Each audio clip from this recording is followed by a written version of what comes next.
जानकारी सामने आ रही है उसका रुख कर लेते हैं। आपको बता दें कि विधानसभा की कार्यवाही से जुड़ी ये जानकारी सामने आ रही है।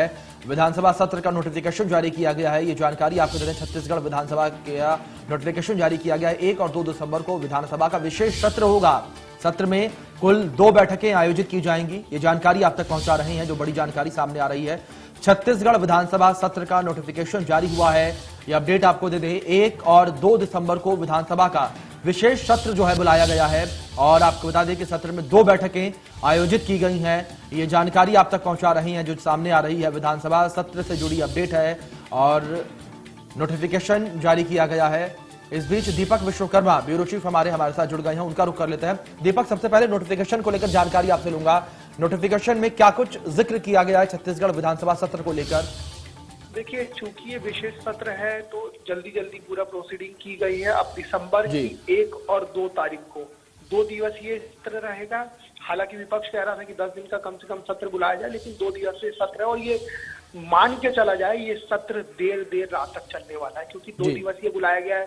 90 विधायकों में से कम 70 या 75 लोगों को बोलने का मौका मिलेगा। जो मुख्य प्रवक्ता रहेंगे, चाहे वो सत्ता पक्ष से हो, मंत्री हो, जिनको असाइन किया जाएगा असेंबली द्वारा, तो तमाम लोग अपनी अपनी बात बोलेंगे। तो ये समझा जा सकता देर रात दोनों दिन सदन चलेगा।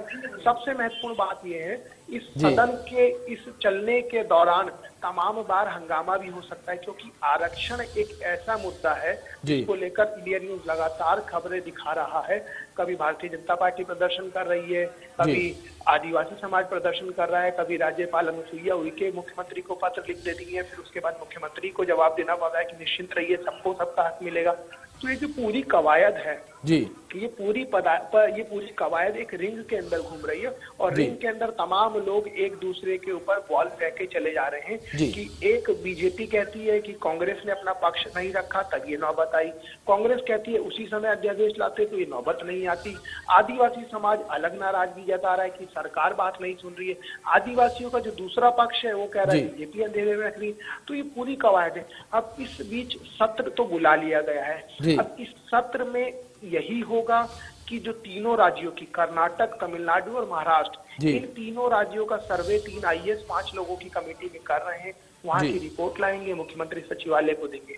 उसके बाद उस रिपोर्ट के आधार पर और क्या कुछ किया जा सकता है बाकी राज्यों के आधार पर विधानसभा में जब पेश किया जाएगा तो उस समय चर्चा होगी। और चर्चा होने के बाद, चूंकि देखिए उसी के 3 दिन बाद मतदान होना है। 1 और 2 को सत्र है, 5 तारीख को भानु प्रतापपुर की जो सीट है ट्राइबल की, वहां पर मतदान होना है। ये सत्र बहुत कुछ उस चुनाव पर प्रभाव डालेगा, ये समझिएगा। तो ये जो पूरी कवायद है सत्र की और सत्र का जो समय है, ये याद दिलाने के लिए है। अगर 58% ज्यों का त्यों बना रहता है तो ये याद दिलाया जाएगा कांग्रेस द्वारा और ये बताने के लिए कि देखिए हम अध्यादेश लाए, हम विशेष सत्र लाए और हमने जो आरक्षण की हम बात कर रहे थे कि किसी का हक नहीं छीना जाएगा, हमने देखिए इसको कंटिन्यू कर दिया। तो बिल्कुल दीपक, साफ तौर पर जिस तरीके से जानकारी आप दे रहे हैं, सत्र के भी हंगामेदार रहने के आसार